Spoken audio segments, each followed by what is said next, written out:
여러분, 이집트 파라오 하면 무엇이 떠오르십니까? 웅장한 황금 가면, 권위적인 자세, 그리고 근육질의 탄탄한 몸매. 수천 년 역사가 만들어낸 완벽한 신의 대리인 이미지일 겁니다. 신의 피를 이어받아 절대 권력을 행사하던 존재.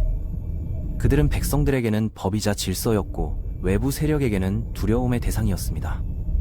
파라오의 이름은 곧 이집트의 영광이었고 그들의 무덤은 인류가 상상할 수 있는 모든 부와 신비를 담고 있었습니다. 피라미드와 스핑크스, 거대한 신전들은 모두 파라오의 위대함을 찬양하기 위해 지어졌죠. 하지만 만약 이 모든 상식을 파괴하는 가장 기괴하고 논란이 많은 파라오가 존재했다면 믿으시겠습니까? 오늘 우리가 파헤칠 역대급 미스터리가 바로 여기서 시작됩니다.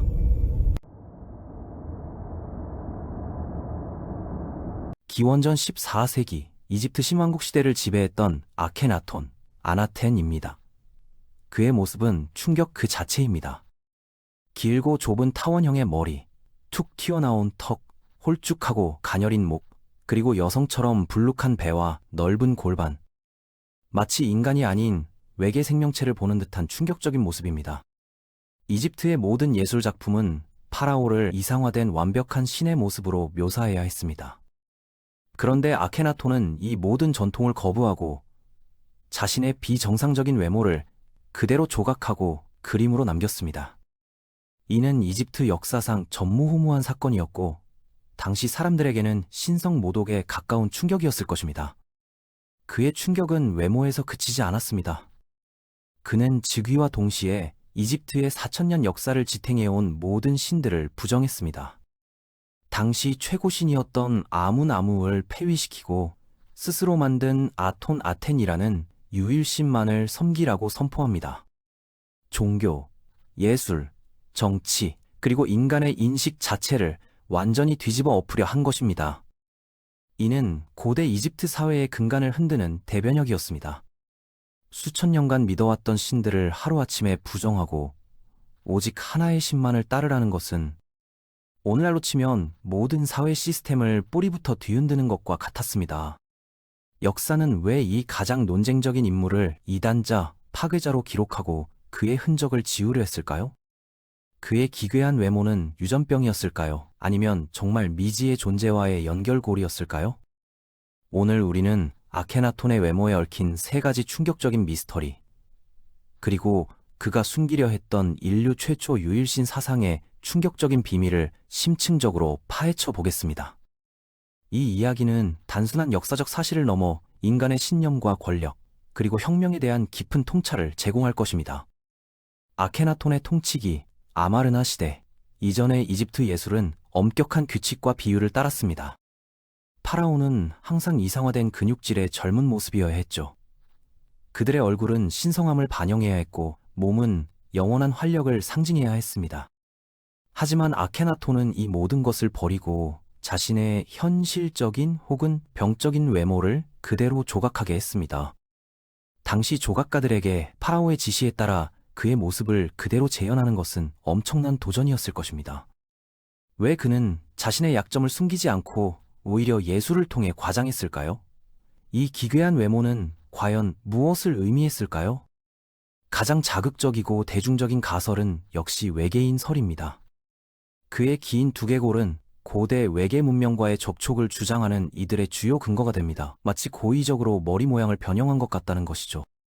일부 학자들은 고대 문명에서 발견되는 긴 두개골의 유골들이 단순히 두상 변형 풍습 때문이 아니라 실제로 비정상적으로 큰 두개골을 가진 존재들이 있었음을 주장합니다. 아케나톤의 경우에도 그의 두개골이 선천적으로 길고 크다는 점, 그리고 그의 아내인 네페르티티와 자녀들에게서도 비슷한 긴 두상이 발견된다는 점은 이러한 주장에 힘을 실어줍니다. 그들이 섬긴 유일신 아톤의 상징이 태양 원반에서 뻗어나오는 빛의 손이라는 점도 일반적인 신의 모습과는 달라 미스터리를 더합니다. 이는 신이 구체적인 형상을 가지지 않고 빛으로 모든 것을 지배한다는 외계 문명의 존재론과 연결지으려는 시도까지 나옵니다. 물론 이는 과학적으로 증명되지 않은 음모론이지만 그의 파격적인 사상과 개혁에 힘을 더하는 흥미로운 이야기임에는 틀림없습니다. 시청자들의 상상력을 자극하기에 충분한 가설인 것이죠.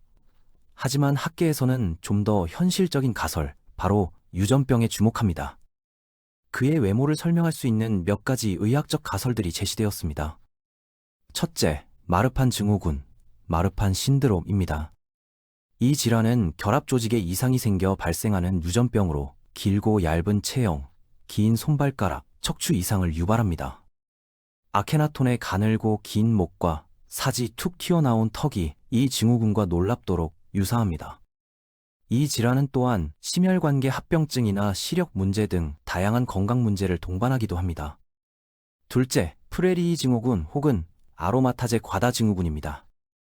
이 질환들은 여성 호르몬이 과다하게 분비되어 여성적인 신체 특징, 가슴, 넓은 골반 등을 갖게 하거나 비정상적인 지방 축적을 유발할 수 있습니다. 아케나톤의 불룩한 배와 넓은 골반은 이러한 증후군으로 설명될 수 있습니다. 셋째, 크루존 증후군, 크루존 신드롬과 같이 두개골 성장에 영향을 미치는 질환도 언급됩니다.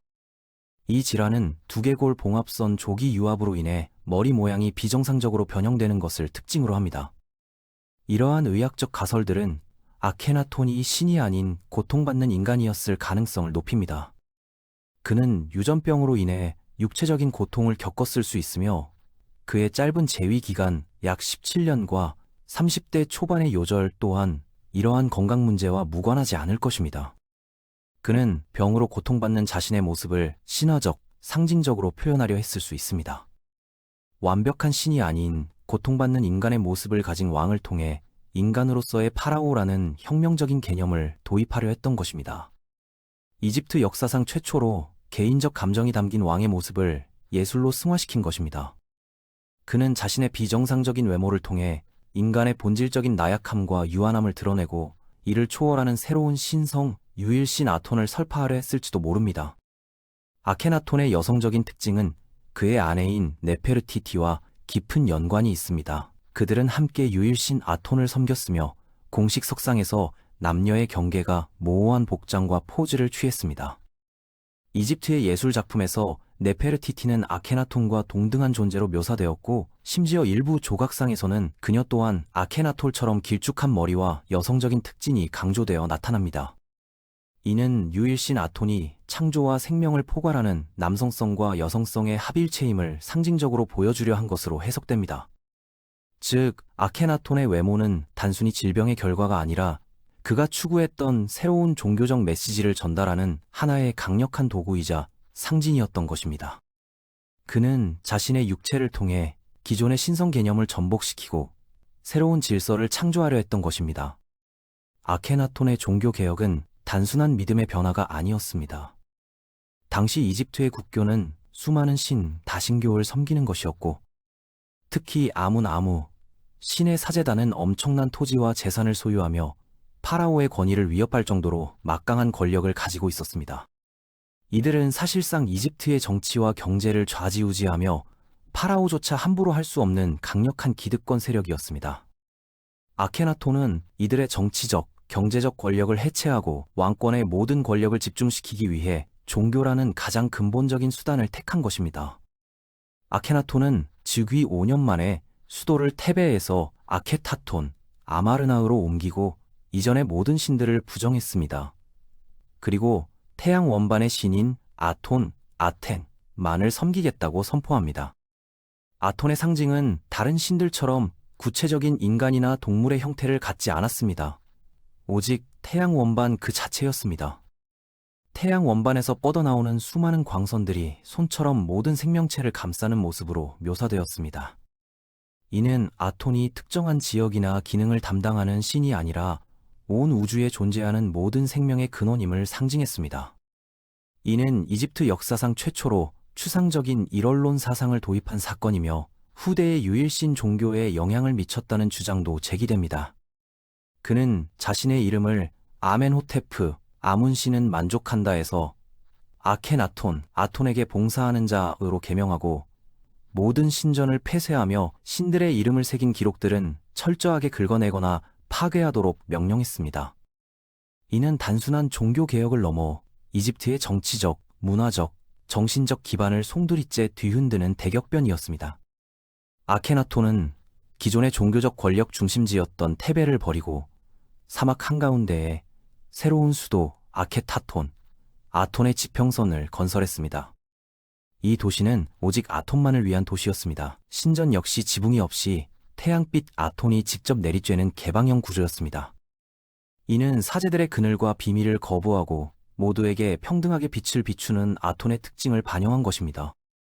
이 급진적인 수도 이전은 고대 이집트 역사에서 찾아보기 힘든 문명 전체의 단절을 의미했습니다. 그는 모든 백성들이 아톤을 직접 숭배할 수 있도록 하고 그 과정에서 오직 자신만이 아톤과 소통하는 유일한 매개체임을 강조했습니다. 이는 자신의 신성을 극대화하는 동시에 사제단의 역할을 완전히 제거하는 전략이었습니다. 아케나톤이 아톤을 찬양하기 위해 지은 아톤 대창가는 문헌학적으로 매우 중요한 가치를 지닙니다. 이 창가는 아톤이 모든 생명의 창조주의자 유지자임을 강조하며 신의 보편성과 자비로움을 노래합니다. 그런데 이 창가의 내용과 구조는 후대의 유대교, 기독교의 시편과 놀랍도록 유사하다는 주장이 제기됩니다. 특히 시편 104편과 아톤 대찬가는 생명의 창조와 유지, 밤과 낮의 순환, 그리고 자연 만물의 경이로움에 대한 묘사에서 놀라운 유사성을 보입니다. 일부 학자들은 아케나톤의 종교 개혁이 후대 유대교의 창시자 모세에게 영향을 미쳤을 가능성을 제기합니다. 모세가 이집트를 탈출하기 전 아케나톤의 유일신 사상이 잠시나마 이집트 지식층에 퍼져 있었을 수 있다는 가설입니다.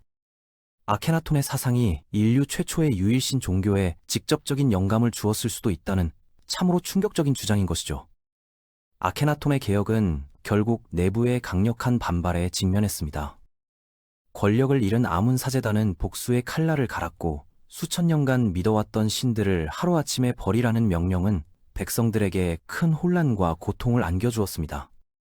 사제단은 백성들의 불안감을 자극하며 아케나톤에 대한 불만을 증폭시켰습니다. 더욱이 아케나톤은 종교개혁에 몰두한 나머지 국방과 외교를 소홀히 했습니다. 주변국들의 침략과 속주들의 독립 요청에 제대로 대응하지 못해 국력을 크게 약화시켰습니다. 그의 통치 말기에는 이집트 제국이 혼란에 빠져버린 상황이었습니다. 아케나톤이 재위 17년 만에 사망하자 그의 개혁은 즉시 폐지되었습니다. 그의 아들인 투탕칸톤은 이름을 투탕카멘으로 바꾸고 아문 신앙을 복원했습니다. 아케나톤은 공식 역사 기록에서 이단자 허레틱이자 저주받은 왕으로 낙인 찍혔고 그의 이름은 왕명표에서 완전히 삭제되었습니다. 그의 수도 아케타톤은 버려져 폐허가 되었고 그의 조각상과 기록은 파괴되거나 땅속에 묻혔습니다.